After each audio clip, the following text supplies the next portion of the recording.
Saya mula Nampak. Saya mula Boleh. Okay. Boleh Ali. Jadi kita dah sampai ke penghujung bab 3. Hari ini saya dan awak akan tentang 3.5 iaitu keunikan amalan demokrasi berparlimen di negara kita. Topik 3.5 buku teks surat 56 dengan 57. 56 yang mana dah download. Okay. Keunikan amalan demokrasi berparlimen di negara kita, kita dah dapat lihat dengan lebih jelas lepas kita mempelajari subtopik yang lain lah. So hari ni ada 4 komponen atau aspek yang kita nak highlight kan dalam keunikan amalan demokrasi berparlimen ni. Okay, jadi yang pertama adalah gabungan unsur tradisional dan moden, mekanisme semak dan imbang, kerjasama politik dan kuasa budi bicara.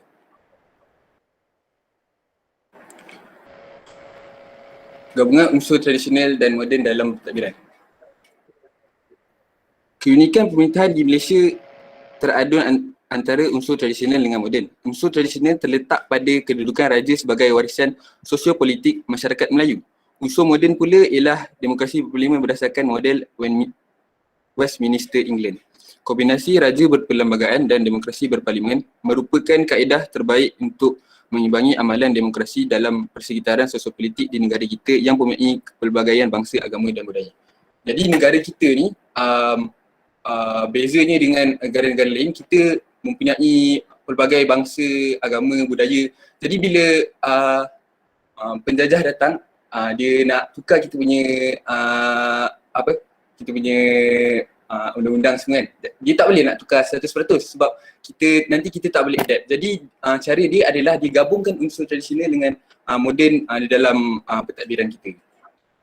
Jadi saya teruskan ke ni. Mekanisme semak dan imbang dalam pentadbiran.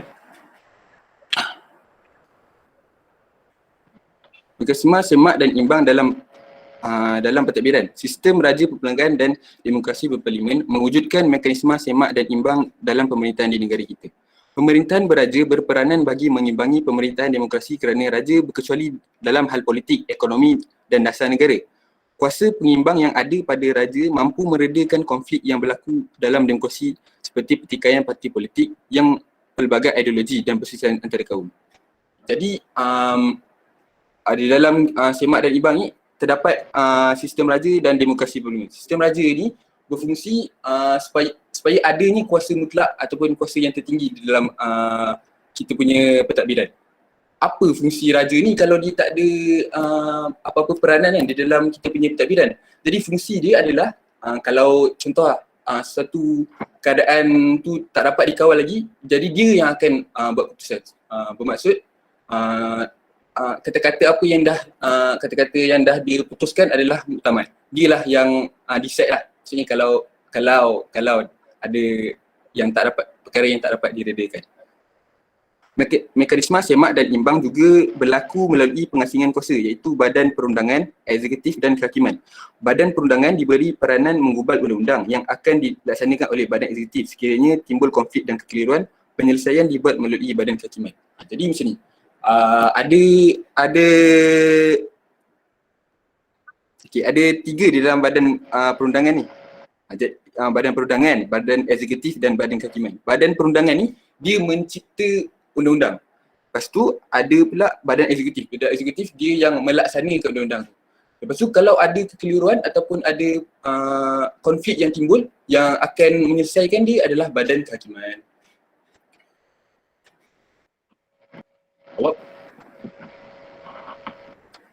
Okay. Dengar Okay, untuk seterusnya ialah kuasa budi bicara. Kuasa budi bicara maksudnya ialah kuasa yang boleh dilaksanakan oleh baginda tanpa mendengar atau menurut nasihat ketua kerajaan dalam perkara tertentu. Ada baginda ni dia merujuk kepada yang di-Pertuan Agong lah. Okay. Lepas tu, seterusnya Perlembagaan Persekutuan memperuntukkan kuasa budi bicara kepada yang di-Pertuan Agong dalam soal pelantikan ketua kerajaan persekutuan iaitu Perdana Menteri. Maknanya kat sini ialah yang di-Pertuan Agong ni dia ada kuasa lah untuk melantik Perdana Menteri kita. Okay. Lepas tu untuk seterusnya, Raja dan di-Pertuan Negeri, yang tadi di-Pertuan Agong. Lepas tu yang seterusnya ialah di-Pertuan Negeri. Raja dan di-Pertuan Negeri pula mempunyai kuasa budi bicara melantik ketua kerajaan negeri iaitu Menteri Besar dan ketua menteri. Maknanya kalau yang di-Pertua Menteri lah, dia ada hak untuk kuasa dia untuk melantik ketua kerajaan menteri je. Itu lah. Okey, seterusnya yang di-Pertuan Agong juga mempunyai kuasa budi bicara umum. Kuasa budi bicara untuk tidak memperkenankan permintaan pembubaran parlimen. Maknanya kat sini lah yang di-Pertuan Agong ni dia ada kuasa untuk membubarkan parlimen lah. Lepas tu untuk seterusnya, Raja dan yang di-Pertuan Negeri pula mempunyai kuasa budi bicara tidak memperkenankan pembubaran adun. Okay, kalau yang Agong, dia ada kuasa untuk bubar parlimen. Kalau yang di-Pertuan Negeri pula, dia ada kuasa untuk bubarkan ataupun tidak memperkenankan adun. Itu lah poin dia. Okay, so kita gerak kepada poin seterusnya, iaitu kerjasama politik. Kerjasama politik ni menekankan soal perkongsian kuasa antara kaum berdasarkan prinsip tolak ansur, perundingan dan pengorbanan bagi memastikan suara setiap kaum diwakili. Maknanya kat sini dah dimaksudkan dia campur lah semua kaum. Okay. Lepas tu seterusnya permuafakatan pelbagai parti politik dalam satu gabungan membolehkan parti politik membentuk kerajaan dan berkongsi kuasa dalam pemerintahan di negara kita. Macam tu lah. Maknanya bila dia dah muafakat kan, dia dah gabung semua, dah gabung membolehkan parti tersebut dia bentuk kerajaan dan boleh berkongsi kuasa. Lepas tu, sejak pilihan raya pada tahun 1955, gabungan parti berasaskan kaum dibentuk dengan nama Parti Perikatan. Lepas tu, pada tahun 1974, ditukar nama tersebut kepada Barisan Nasional. Macam tu lah, Barisan Nasional. Parti ini dia telah memenangi 13 pilihan raya umum untuk membentuk kerajaan persekutuan. Lepas tu, pada pilihan raya yang ke-14 pula, pada tahun 2018, kerjasama politik ini telah membentukkan Pakatan Harapan memenangi pilihan raya. Maknanya pada pilihan raya ke-14, Pakatan Harapan pula menang untuk membentuk kerajaan. Lepas tu, korang semua boleh tengok gambar dekat buku teks Nusrat 57 yang dekat informasi tu. Lepas tu ada kerjasama politik dengan Tuan Pembentukan dia. 1994 ada kerjasama politik dia, ada Parti Perikatan. Lepas tu dan seterusnya. Yang tu lah. Okay, saya rasa sampai situ saja. Sekian, terima kasih. Ada soalan?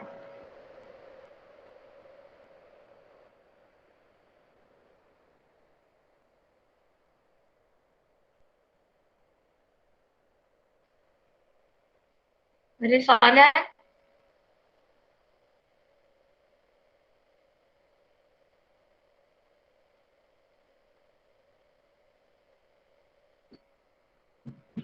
Okay, kalau tak ada soalan, saya nak seorang beri rumusan apakah perkara penting dalam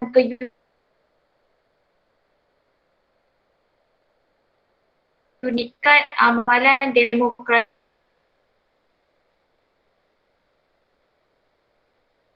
berparlimen di negara kita.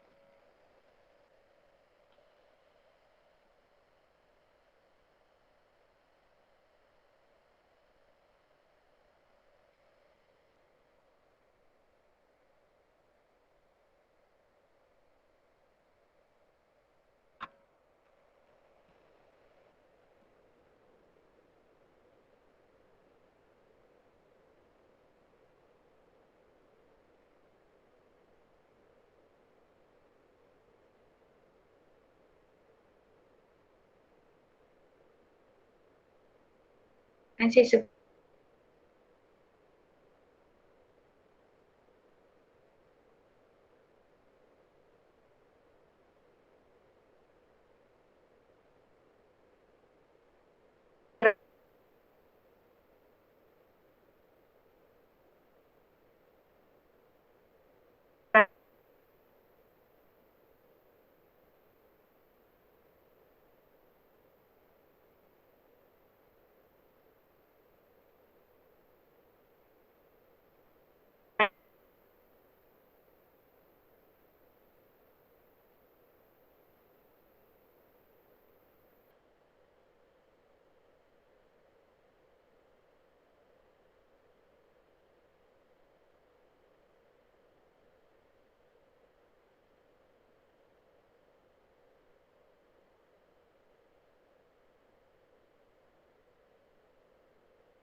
Kau Nabil? Mana? Ibrahim? Ya. Azim Akmal? Kamu dengar tak suara saya? Cikgu, dia stuck. Macam tersekat-sekat. Lag. Sekarang dengar tak suara saya? Dengar Sekarang dengar. sikit-sikit je tu, tak dengar jelas. Tak berapa.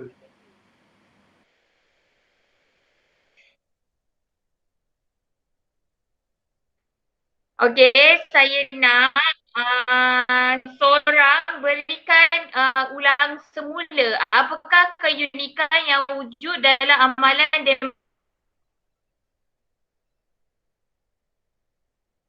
demokrasi berparlimen di negara kita?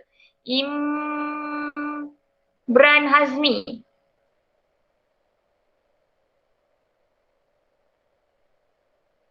Ada tak?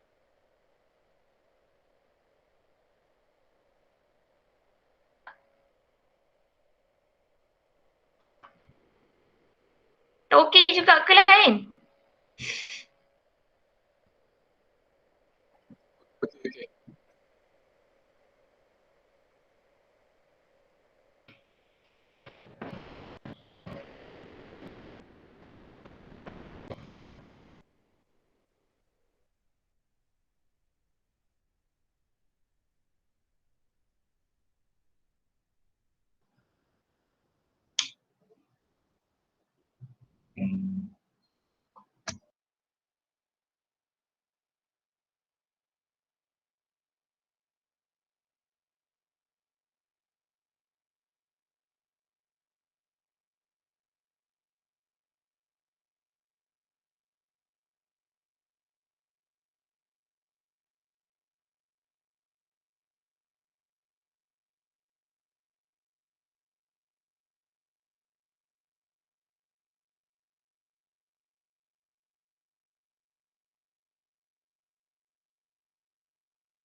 Cikgu, Cikgu left bang.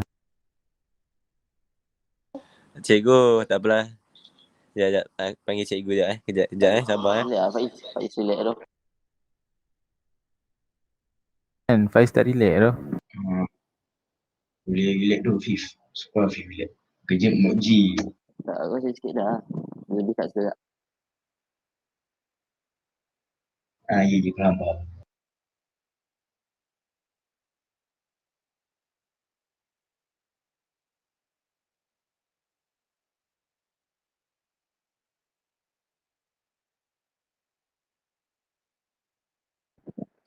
Cikgu buka mic.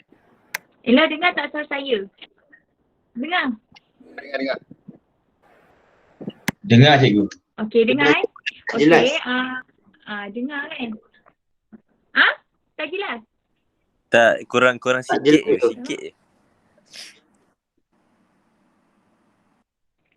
Kurang jelas. Sekejap Saya keluar kot pada bilik ni. Sekejap.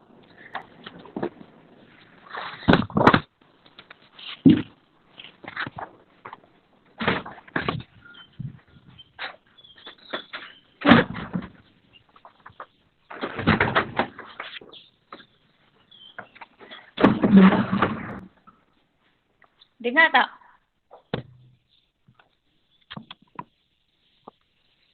Dengar tak? Terdengar juga? Dengar. Dengar. Sekejap.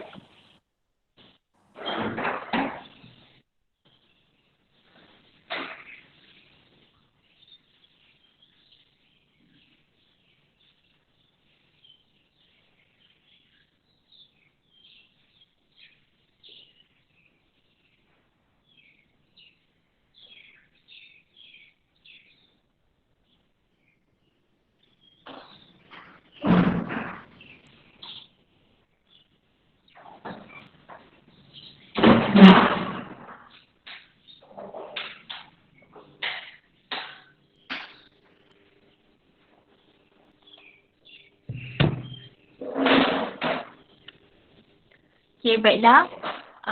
Tadi adik kamu dah terangkan berkaitan dengan keunikan amalan demokrasi berparlimen di negara kita. Okey, baiklah. Saya nak seorang ulang semula apakah 4 keunikan yang terdapat dalam amalan demokrasi berparlimen di negara kita. Imran Hazmi.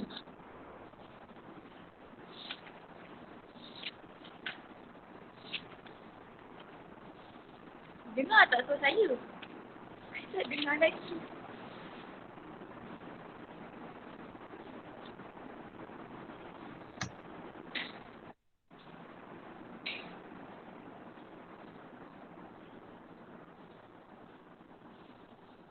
You all dengar tak suara saya? Dengar. Mana Imran Hazmi tu? Ya Allah. Imran. Imran ni tidur. Okey, selain daripada Imran, Koyum ada Ramli.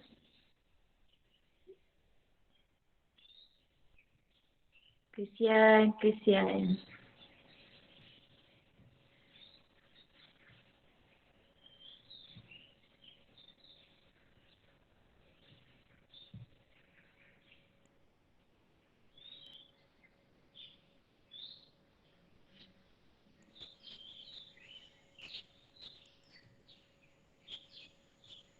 Cikgu, apa soalan tadi cikgu? Okey, soalan dia, apakah 4 keunikan amalan demokrasi berparlimen di negara kita? Okey, saya jawab cikgu. Okey, silakan. Yang pertama adalah gabungan unsur tradisional dan moden dalam pentadbiran. Yang kedua, mekanisme semak dan imbang dalam pentadbiran. Cikgu, yang ketiga saya nak Yang jawab. ketiga, kuasa budi. Yang ketiga, kuasa budi bicara raja. Yang keempat, kerjasama politik. Okey, boleh.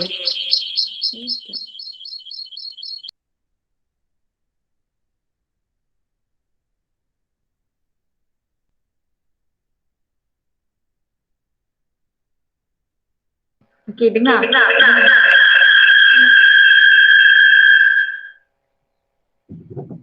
Okay. So kalau kamu tengok amalan demokrasi berparlimen ni dia unik sebab kebanyakan unsur dia adalah melibatkan kerjasama dan perwakilan rakyat. Contohnya kalau rakyat nak memilih adun atau parlimen pun dia pilih berdasarkan undian. Jadi kat situ kita dah nampak keunikan dia berbanding dengan negara-negara lain.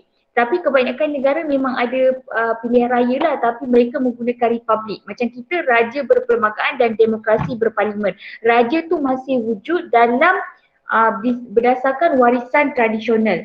Okay, kalau kamu tengok gabungan unsur tradisional moden dalam pentadbiran, mekanisme semak dan imbang dalam pentadbiran, semak dan imbang ni bila kita tengok imbang dia melibatkan keadilan. Bila keadilan kat situ kita boleh tengok kita ada 3 kuasa iaitu perundangan, kehakiman atau judisari, eksekutif atau pelaksana. Manakala kuasa budi bicara raja itu dalam hal-hal tertentu melibatkan pelantikan dan kuasa pengampunan. Manakala kerjasama politik itu dapat digambarkan dalam politik yang wujud dalam negara kita seperti yang ada parti-parti politik yang mana dia boleh bertindak berdasarkan dasar kerajaan. Maksudnya walaupun dia menang dalam parti politik tetapi walau macam mana pun dia terletak dalam dasar kerajaan. Okey, baiklah. Untuk hari ini kita akan bincangkan berkaitan dengan bab 3.3, 3.4 dan 3.5 yang saya beri latihan. Betul tak? Siap tak?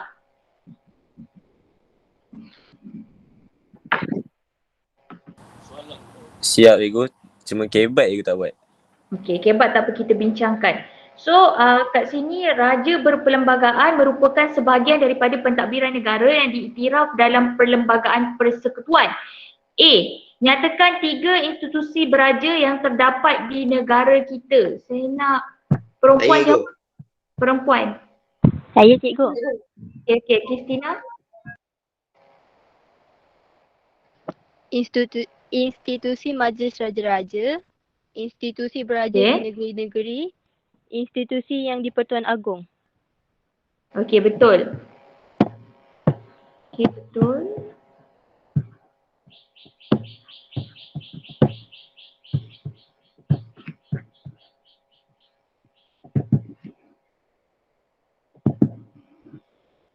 Okey. Seterusnya yang kedua. Bagaimanakah pemilihan YDPA dilaksanakan?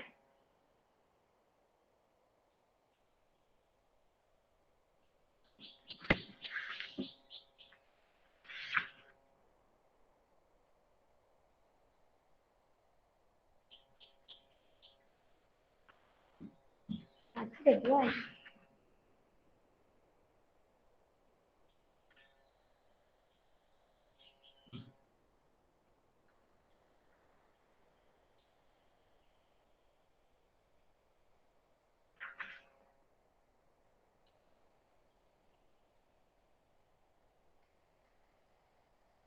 Empat markah. Bagaimanakah YDPA dilaksanakan? Pemilihan YDPA.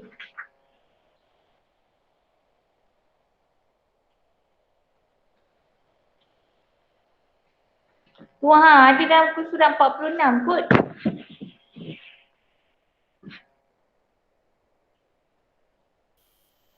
Cikgu, saya nak cuba Cikgu.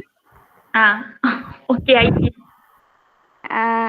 Pemilihan YDPA dilaksanakan oleh Majlis Raja-Raja menurut kaedah yang ditetapkan dalam Perlembagaan Persekutuan dan peraturan-peraturan Majlis Raja-Raja. Selain itu, yang di-Pertuan Agong dipilih dalam kalangan raja yang memerintah di 9 buah negeri dalam Okey, persekutuan. 9 buah negeri dipilih daripada kalangan 9 buah negeri, satu markah. Okey, lagi? Iaitu Perlis, Kedah, Perak, Selangor, Negeri Sembilan, Johor, Pahang, Terengganu dan Kelantan. Okey, sama je. Tu markah yang sama lagi. Seterusnya, kedudukan yang di-Pertuan Agong sebagai Ketua Utama Negara termaktub dalam Perkara 32 Perlembagaan Persekutuan. Okey, betul. Tapi dia nakkan pemilihan Majlis Raja-Raja tu je.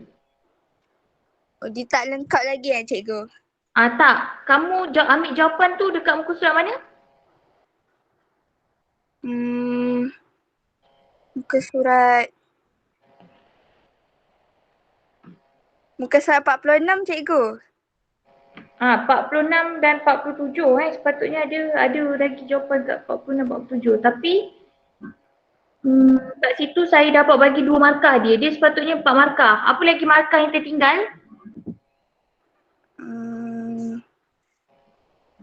Kalau letak Tadi awak cakap dipilih dari 9 orang sultan, dah sebut belum? Dah. Itu satu markah, lepas tu dipilih daripada 9 buah negeri kan? Ya cikgu. 2 markah. Sebenarnya ada lagi markah yang boleh diterima.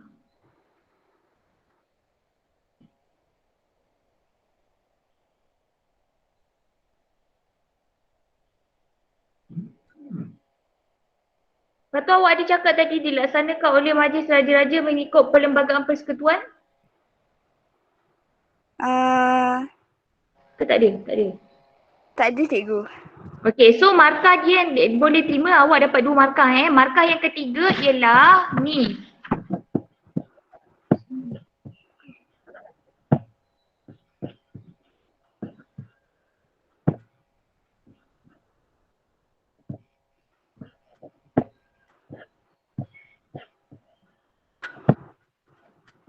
Nampak tak?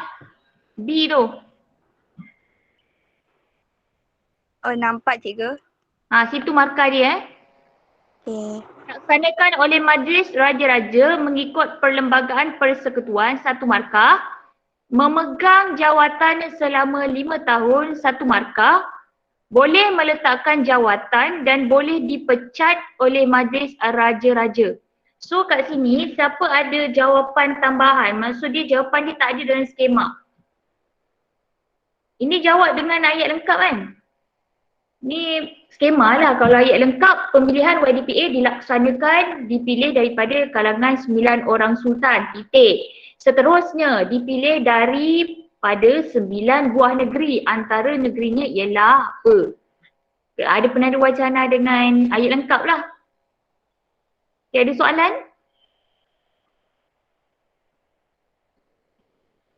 Faham tak ni? Tak nampak muka. Faham cikgu. Mi ni dia ada dalam ni tapi dia hati dengan badannya dia tak dalam ni. Imran Azmi? Tengok. Dia gimana ni? Korang. Cikgu. Apakah? Okey. Seterusnya, terangkan kuasa dan peranan YDPA dalam pemerintahan negara. Cikgu nak cuba. Sila. YDPA mempunyai kuasa atau peranan yang luas dalam pemerintahan negara meliputi kuasa eksekutif, perundangan dan kehakiman. Selain itu, YDPA mempunyai kuasa memanggil parlimen bersidang, bagi dia juga berkuasa memberhentikan dan membubarkan parlimen. Di samping itu, YDPA merupakan ketua agama Islam di negeri baginda sendiri, seperti wilayah Persekutuan Melaka, Pulau Pinang, Sabah dan Sarawak. Akhir sekali, YDPA bertanggungjawab menjaga serta melindungi kedudukan istimewa orang Melayu dan bumi putera di Sabah dan Sarawak. Okey, awak ambil jawapan tu di mana? Muka surat 48-49. Okey. Kat situ saya macam dengar dia 6 markah kan? Okey, apa-apa saja yang ada di muka surat 48 dan 49 boleh ditulis. Sebab dia cakap terangkan kuasa dan peranan YDPA dalam pemerintahan negara kan. Jadi dia boleh melibatkan kuasa eksekutif, kuasa perundangan dan kuasa kehakiman. Dalam skema ni tak ada semualah, panjang. Ni antara jawapan dia lah di dalam skema. Melantik Perdana Menteri, melantik jawatan penting apa dia, dalam bidang diplomat apa dia, memperkenalkan rang undang-undang, boleh mengisytiharkan darurat, berkuasa memanggil dan membubarkan parlimen, ketua agama Islam di negerinya dan negeri yang tiada sultan, melantik diplomat Malaysia ke luar negara, pemerintah tertinggi Angkatan Tentera Malaysia dan apa sahaja jawapan yang terkandung dalam muka surat 48 dan 49 boleh diterima. Boleh? Saya yakin dan percaya anak-anak 5Z tulis dan salin jawapannya dan tanda. Jawab dengan ayat lengkap. Sebagai warga negara patriotik, bagaimanakah anda menunjukkan kesetiaan kepada raja dan negara? Imran Hazmi.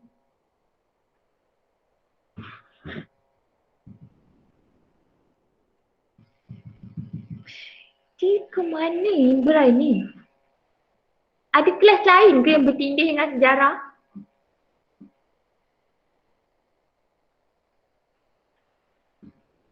Imran Hazmi.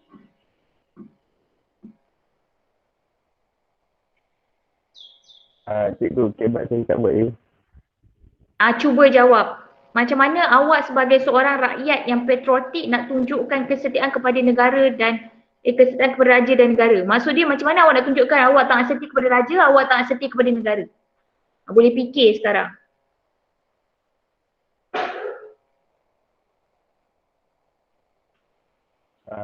Sebagai seorang warga yang patriotik. Tak dengar lah suara awak perlahan tau. Sebagai seorang warga yang patriotik, saya akan tidak menderhaka terhadap perintah diraja. Boleh?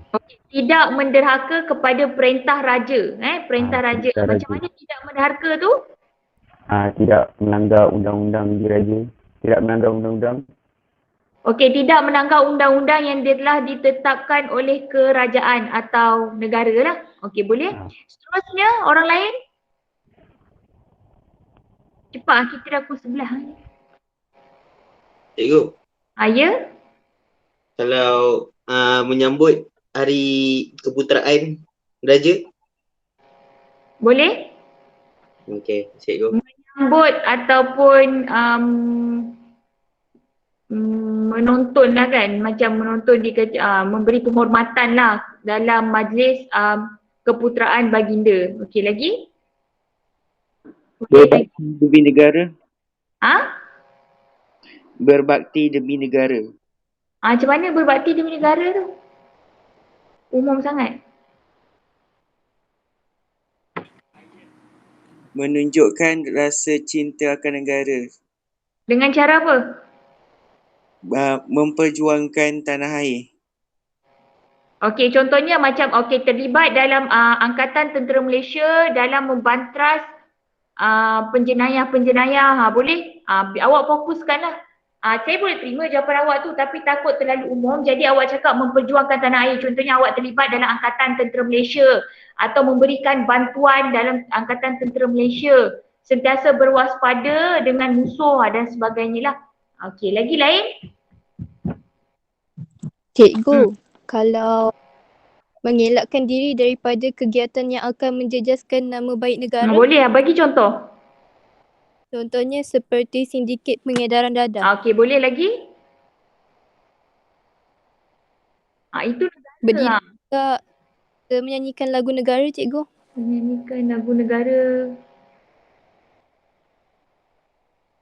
Menghayati boleh? Menyanyikan tu tak semestinya tunjuk tak setia kan. Menyanyikan lagu negaraku atau menghayati bukan menyanyikan, menghayati lagu negaraku atau menghayati prinsip rukun negara. Boleh. Lain? Cikgu, kalau menghormati harta awam? Contohnya menghormati harta awam?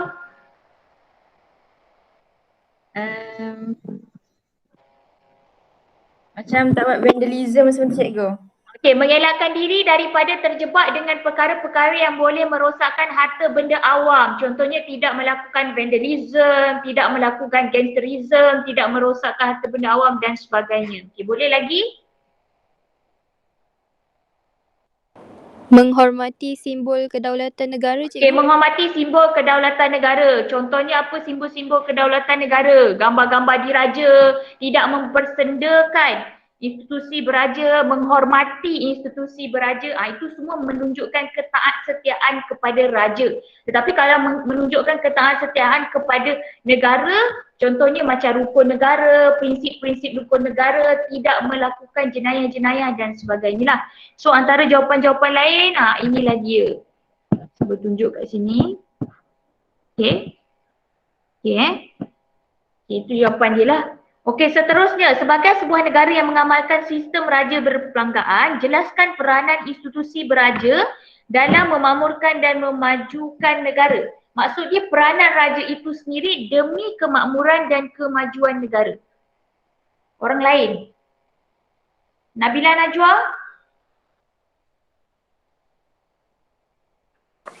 Ya, cikgu. Teruskan. Saya tak buat lagi, cikgu. Tak buat lagi. Tapi awak salin tak jawapan ni? Yang D ke E, cikgu? E. D dah salin jawapan. Okey, sekarang ni E, soalan dia berbunyi macam ni. Okey, bagaimanakah cara awak untuk menjelaskan peranan raja itu dalam memakmurkan negara dan juga memajukan negara? Apakah peranan raja itu? Balik kepada peranan dia. Nabila Najwa berikan satu jawapan. Tadi kau awak dah sebut. Melindungi apa-apa semua. Nabila Najwa boleh fikirkan satu jawapan. Tengah fikir, cikgu.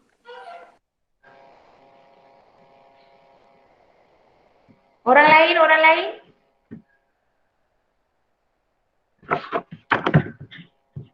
Zenki Amiro Farhan, Akil Afiq.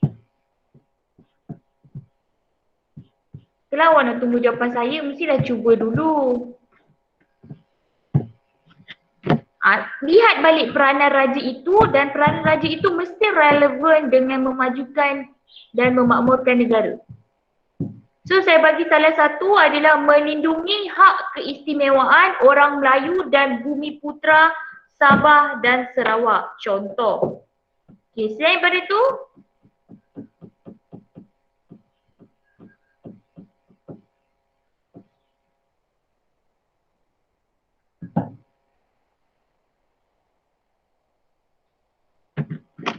orang ni kan, ya Allah.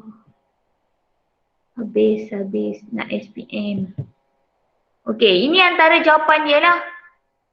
Sebab kita nak kejar masa, lepas tu awak lambat pula bagi jawapan. Okey, ini antara jawapan dia lah. Memastikan kestabilan politik negara terpelihara, menjaga kebajikan rakyat. Okey lagi?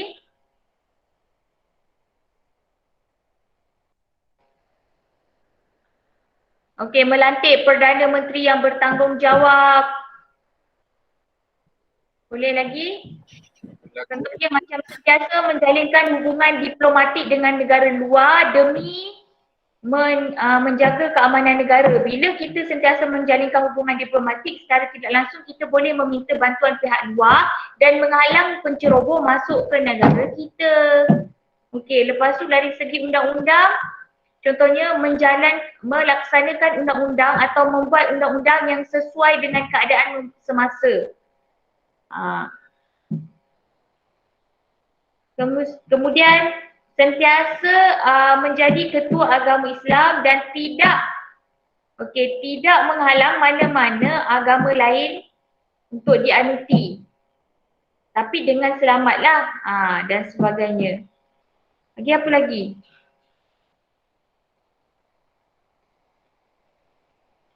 Yang boleh memajukan negara. Okey. Memberi peluang ekonomi kepada semua warga negara tanpa mengira ras dan agama. Secara tidak langsung, peluang pekerjaan juga dapat diisi oleh semua golongan. Jadi dapat meningkatkan taraf hidup dan mengurangkan kemiskinan dan sebagainya lah. Yang mana dia bertindak dalam menjaga dan melindungi hak rakyat. Okey. Seterusnya, bab 3.4. Nyatakan ciri demokrasi yang diamalkan di negara kita. Puteri Naufal ada tak dalam ni? Banyak dia hari ni. Ya cikgu. Okey, apa boleh jawab?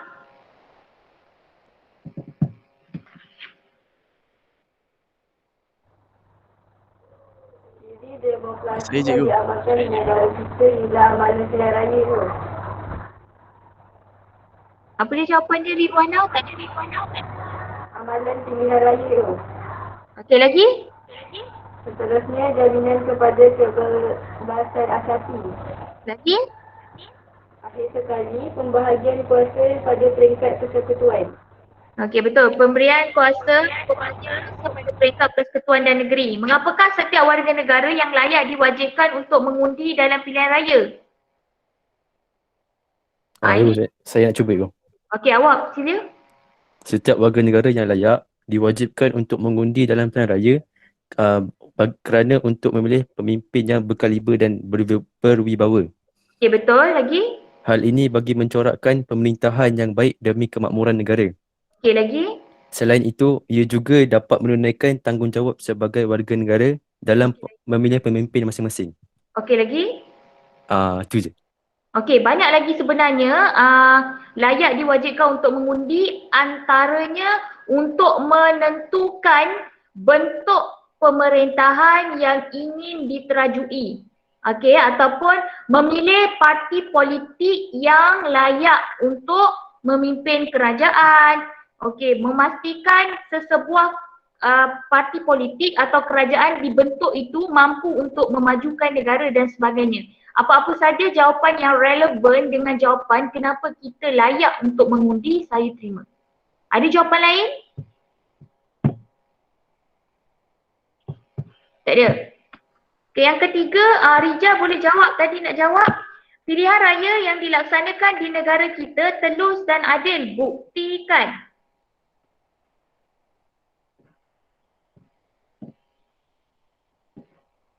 Siapa nak cuba? Antara bukti pilihan raya dilaksanakan secara adil dan telus ialah dengan pengundian dilaksanakan secara langsung, sama ada di luar atau dalam dewan. Okey, lagi? Um, Buat makan. Boleh bagi 2 ke?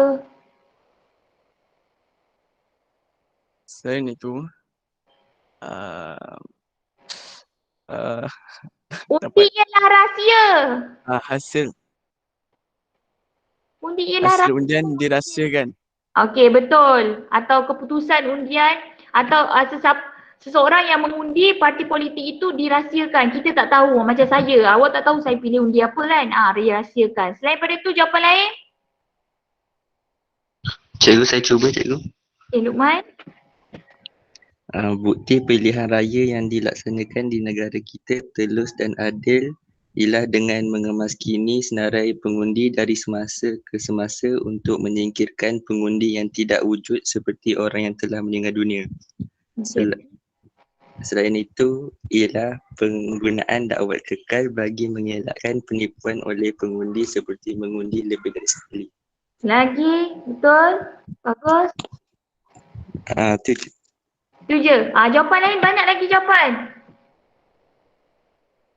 Cikgu. Kalau kita kaitkan dengan anggota SPR boleh? Boleh. Betul lah. Ada sesuatu anggota yang diwajibkan untuk menguruskan pilihan raya, iaitu Suruhanjaya Pilihan Raya atau Suruhanjaya Pilihan Raya lah yang menguruskan undian itu. Pilihan raya. Pilihan raya. Okay, lagi? Boleh? Kaitkan dengan SPR. Lagi? Ahli SPR tu dilantik oleh siapa? YDPA. Yes, ahli SPR dilantik oleh YDPA. Bila YDPA ni nampaklah pemerintahan itu dipilih oleh ketua negara paling tertinggi. Okay, selain daripada tu,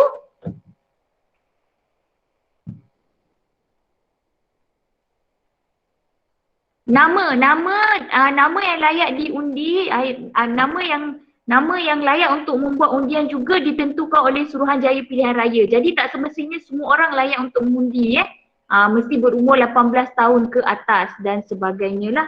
Okay, macam kawan awak cakap. Pengiraan undi juga dilakukan secara terbuka. Maksud dia bukan satu pihak je yang undi. Ramai ahli semua Suruhanjaya Pilihan Raya tu nampak dalam pemilihan undian. Maknanya tidak ada berlaku penipuan lah. Dan proses itu dijalankan dalam masa sehari je. Tidak lebih daripada sehari pun boleh. Okey, seterusnya, nyatakan kebebasan asasi yang dimiliki oleh setiap individu berdasarkan perlembagaan persekutuan.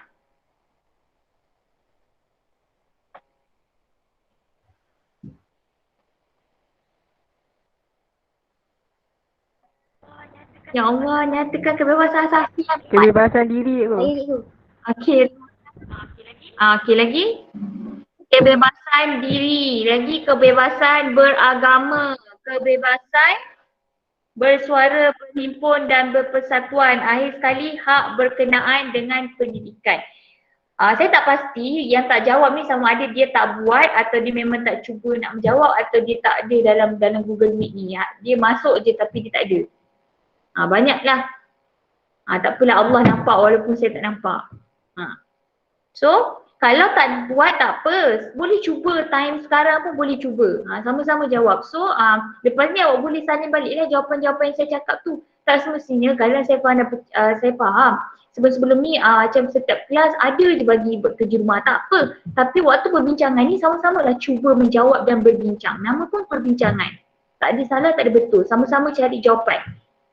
Okay? Kebebasan asasi yang disalahgunakan boleh mengancam kedaulatan. Kan, boleh mengancam kedaulatan dan kestabilan negara. Berikan hujah.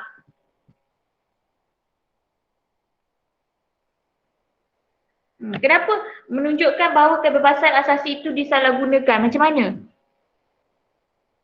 Cikgu, kalau orang yang tukar jantina? Tukar jantina? Kebebasan hak asasi? Dalam kebebasan hak asasi apa tu? Kebebasan diri. Diri? Oh, tukar jantina? Tak ada kaitan ke? Tak ada kaitan, okey. Tukar cikgu. Tak boleh lah, memang dia salah di sisi agama dan undang-undang kan. Macam awak nak cakap macam sajak tu semua ke, transgender semua tu. Ya cikgu, itu lah Ya, guna. dia tak akan mention. Tapi yelah, berkaitan dengan macam tu. Ada nak cakap kenapa? Saya buat macam tu kak. Kenapa? Maksud dia salah gunakan lah. Dia macam, dia salah tafsir lah. Kebebasan diri tu. Itu lah jadi dia. Kalau macam tu lah. Tafsir, okey, dia salah gunakan kebebasan diri. Kebebasan diri ya. Okey, awak nak cakap melalui kebebasan diri, seseorang itu tidak melanggar peraturan yang telah ditetapkan, contohnya menukar jantina. Macam tu lah. Boleh lah, boleh diterima. Okey lagi, boleh diterima ya Anwar? Okey lagi? Cikgu.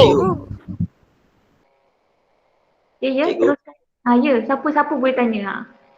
Cikgu, kalau kebebasan bersuara tentang berita palsu tu? Boleh menyebarkan fitnah atau berita palsu. Boleh. Cikgu, kalau kebebasan bersuara tentang rasism, maksudnya perkauman. Isu berkaitan dengan rasis, agama dan politik. Okey, Ya. dia menyebarkanlah juga agama benda-benda tak elok kan? Ya. Boleh. Kebebasan. Dia macam ni. Okey, pertama adalah menyebarkan berita palsu atau berita-berita yang tidak sahih. Kemudian awak cakap uraiannya, contohnya menggunakan media bahasa, media sosial ataupun media elektronik. Contohnya yang berkaitan dengan agama, politik dan sosial. Contoh. Macam itulah cara jawab. Boleh? Lagi? Lain?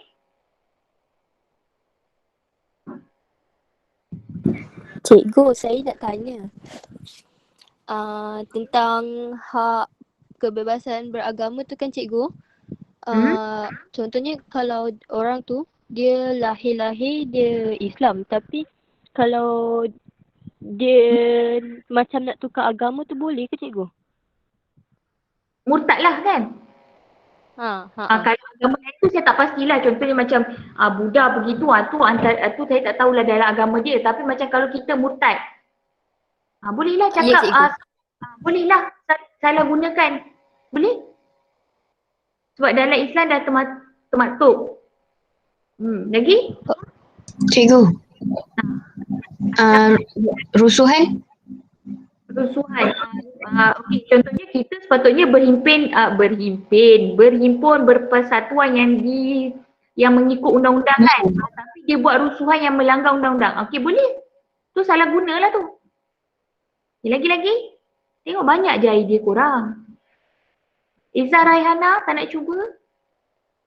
Khairul Nisa, Iman Akilah, Fatin Nabilah, Fatihah, Balkis, banyak lagi.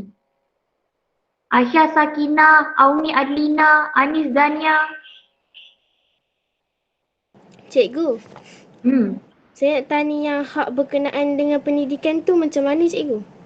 Tidak ada boleh diskriminasi terhadap warga negara atas alasan agama. Tidak ada, maksud dia, okey, hak berkenaan dengan pendidikan.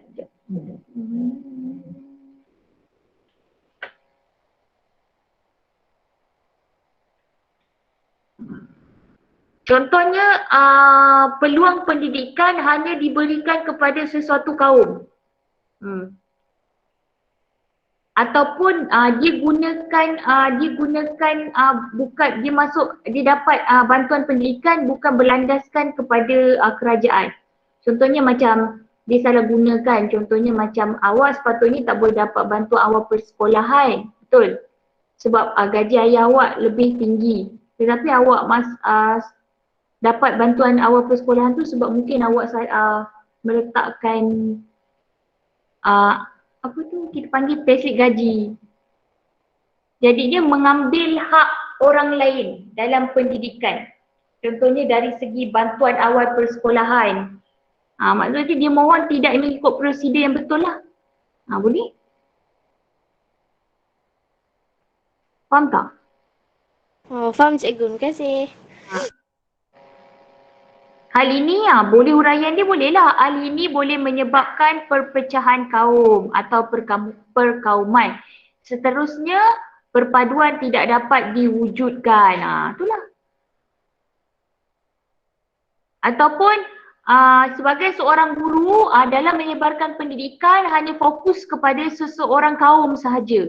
Tidak boleh. Kalau macam awak ni di sekolah ni tak apalah, semua orang Melayu, semua orang Islam saya boleh cerita secara terbuka. Tetapi bila menyebarkan maklumat ataupun memberikan pendidikan mesti melibatkan semua kaum dan membentuk perpaduan kaum. Tidak boleh hanya fokus kepada satu kaum saja. Contohnya macam kita panggil resis jugalah kan, dia memberat sebelahkan pada satu kaum. Pun boleh juga.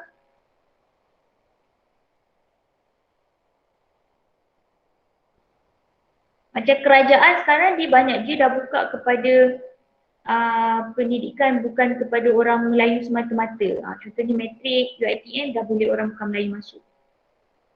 Okay, so kalau awak nak tengok jawapan-jawapan yang boleh relevan, contohnya yang ni lah. Okay, nampak tak?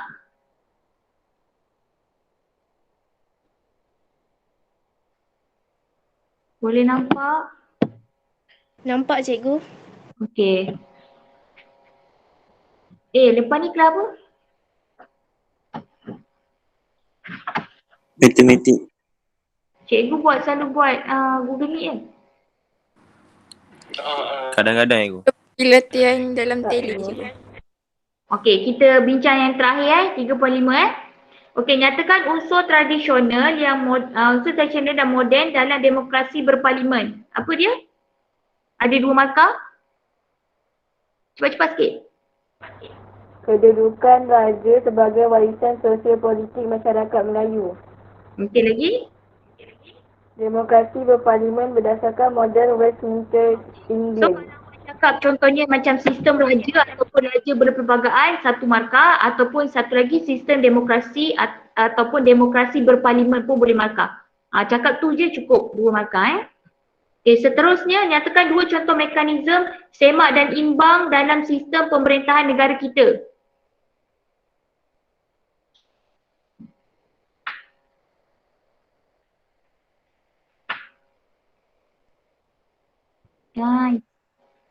Contoh mekanisme semak dan imbang dalam sistem pemerintahan negara kita adalah sistem raja berperlembagaan dan demokrasi berparlimen.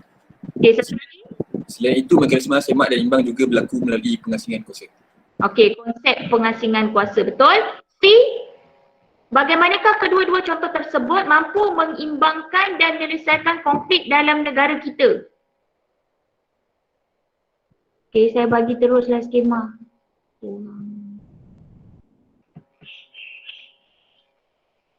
Okay, nampak tak? C. Nampak. Nampak? Mana je? Sekejap. Ni. KD. Tu jawapan dia. Bersalin atau snap.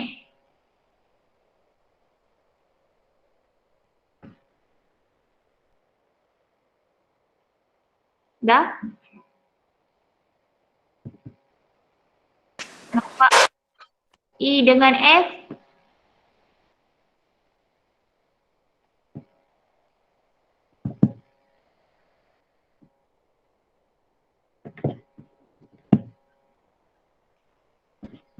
Nampak?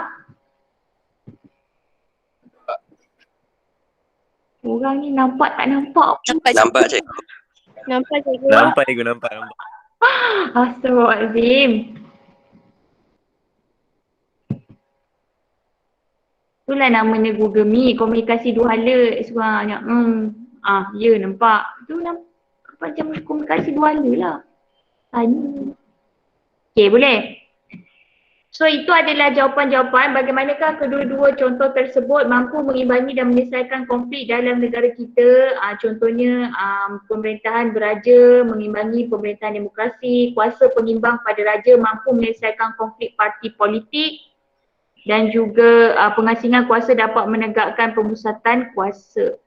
Okey, kemudian nyatakan kuasa budi bicara dalam melantik ketua kerajaan, berkuasa melantik menteri besar, berkuasa untuk tidak memperkenankan pembubaran parlimen dan berkuasa tidak memperkenankan pembubaran DUN. Bagaimanakah kerjasama politik dapat dicapai? Ini adalah soalan kebat yang mana jawapan dia perkongsian kuasa antara pelbagai kaum mengikut prinsip tolak ansur permuafakatan pelbagai kaum, kerjasama atau saling hormat menghormati, bersatu padu dalam mengikut dasar kerajaan. Okey, sentiasa berpegang kepada dasar peraturan kerajaan, iaitu sentiasa melakukan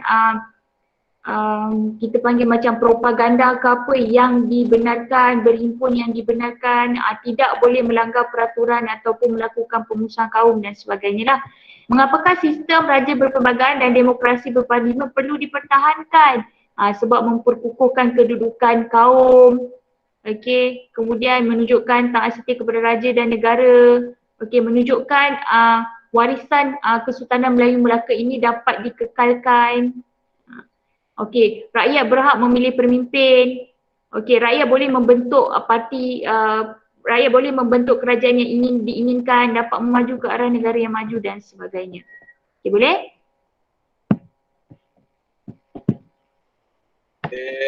Okey, setakat itu saja untuk hari ini. Saya nak tanya siapa yang tak hadir, bukan siapa yang hadir.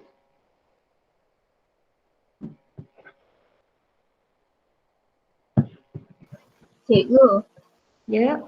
Aisyah Sofia dia punya Aisyah Sofia dia pergi pakcik dia pengemudian kan? Okey, selain pada tu, cuba kamu bagi tahu je yang tak hadir. Senanglah, tak adalah saya panggil seorang-seorang. Yang tak hadir. Haziq Syaban, Aisyah Sofia, lagi? Adam Yusri? Ada? Tak ada juga? Ada cikgu, ada. Tak ada. Okey. Ada cikgu, ada. Ada cikgu, ada. Mana dia? Orang lain pula cakap ada. Mana dia? Adam? Hello Adam. Adam? Hello, saya cikgu. Mana kenapa tak hadir? Demam cikgu. Oh demam, okey. Okey, lain selain pada tu 4 Zaid, 5 Zaid. 5 Zaid siapa yang tak hadir? Auni, kedua-dua Auni. Auni, Kamila, Auni, Adlina ada? Ada cikgu. Ada cikgu. Ada. Amira? Amira Jumain dengan Amira Safia? Ya saya. Ada Semua ada lah. So 3 orang je lah tak ada. 2 orang, Haziq Syaban dan Aisyah Sofia. 4 Zaid semua ada ke? Betul ke?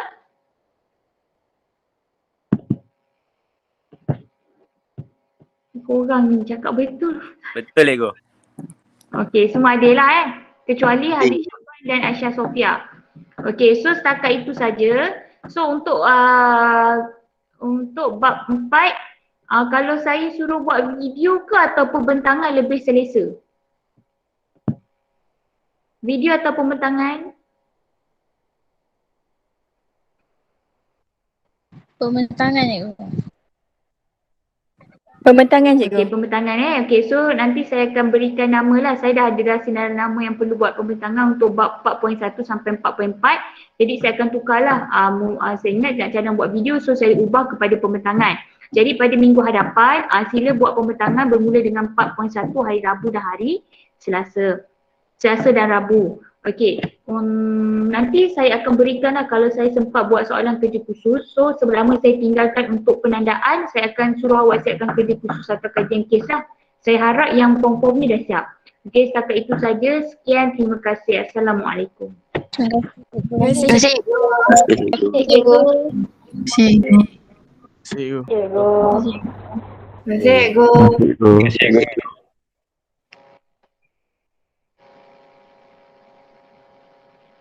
Terima kasih.